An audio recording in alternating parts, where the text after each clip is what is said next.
Hello and good evening. To get started, you're going to be entering this link, flatgrass.net. That is a capital F in the flatgrass. Once you are on the flatgrass website, you are going to go to dl.flatgrass.net. You're going to click on this link right here in the download section. From here, you're going to download the recommended, which is the 1.4 gigabyte base game with the startup and Toybox scripts bundled in. Now, for mountable content, I suggest downloading any game on here that you have. You must own the game, by the way, as it states right here, in order for the game to be able to be mountable.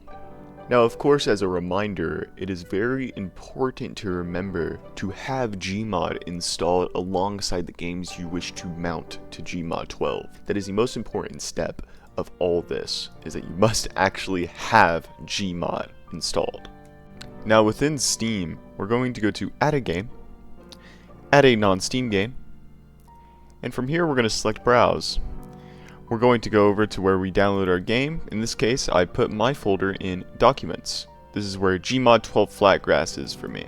We're going to go over to hl2.exe. We're going to select that, and we are going to press Add Selected Programs. I've already downloaded it in this case. So from there, you should see hl2.exe. In this case, it's Garry's Mod 12 for me. You're going to select this, and you're going to collect properties. Now, in this section of the Properties tab for hl2.exe, for the sake of this video, I'm going to be changing this to Garry's Mod 12. This is more so I can remember which game it is. And then in the compatibility section, you're going to force the use of the specific Steam Play compatibility tool. You're going to actually select Proton 7.0-6. You can also use Proton GE if you wish. Proton 7 and GE have better compatibility with gmod 12. And then from there, you're going to go back to shortcut, and in launch options, you're going to be putting -game, Garry's Mod, Steam. Specifically like -game, Garry's Mod, -Steam. I will put this in the description for clarity. Now, as you exit out of that, you should see Garry's Mod 12 right here, and you should just click Play. Now, it will download Proton 7 if you don't already have it installed. And from there, as you can see, Garry's Mod 12 is downloaded.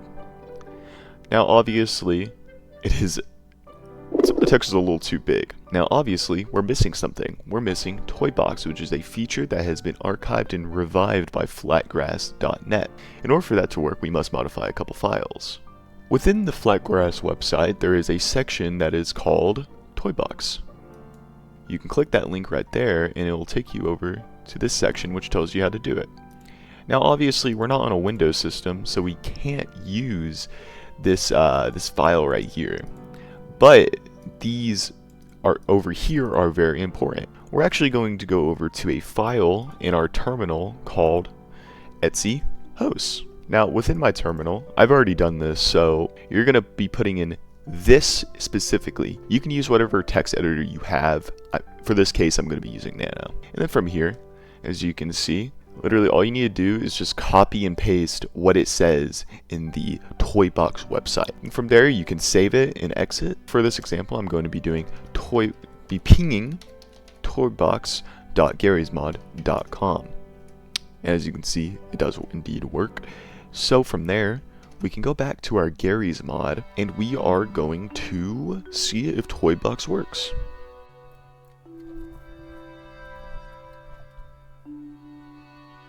Now, when you get to the Garry's Mod main thing, the start menu, it should just say Toybox authenticated right over there. Now we're going to go to a game. Now that we're in game, we're going to go press Q to the, and we're going to go Toybox. Now, hopefully, it should just load up the toybox.garrysmod.com. And then from here, for the sake of this video, I'm going to be showing you the traffic code mod, because that is the closest one on there. Now, hopefully, it should just work. Now, for mounting files, we're going to go back to the dl.flatgrass.net, where we downloaded Garry's Mod 12 from. For this example, I'm going to be using Day of Defeat source. What we're going to do is that we're going to download it over here, and from there, we have to wait a second, obviously. Then when that is done, we're going to go over here to the thing, open it where it is on right now, which, yes, as you can see, it went over to my pictures thing here, so I'm going to move that back to my downloads. Then from here, we're going to go over here to the Day of Defeat source. We are going to extract it, In this case, I'm using file roller because that came with XFCE4. Once that is extracted, that is basically the only file that we need. We just need this DOD file. For games like Half-Life 2, it is going to be HL2. For Episode 1 and Episode 2, it is going to be, I believe, Episodic for Episode 1, and EP2, if I remember correctly, for Episode 2. I do not remember exactly. Then from here, we're going to go back to our Steam. We're going to click on this gear over here. We're going to go to Manage, Browse Local Files. We're going to go back to our Downloads folder, and we are going to drag this DOD file over here. Then from there, hopefully, it should just mount regularly. This also works for any other game that you possibly need, such as Half-Life 2, Episode 1, Episode 2, Counter-Strike Source. As you can see, I have C-Strike, EP2, Episodic, HL2, so it should just work as is. Now, I want to thank you very much for watching this video. It didn't take me too long to make this, and hopefully this is a great tutorial for you. Have a good one.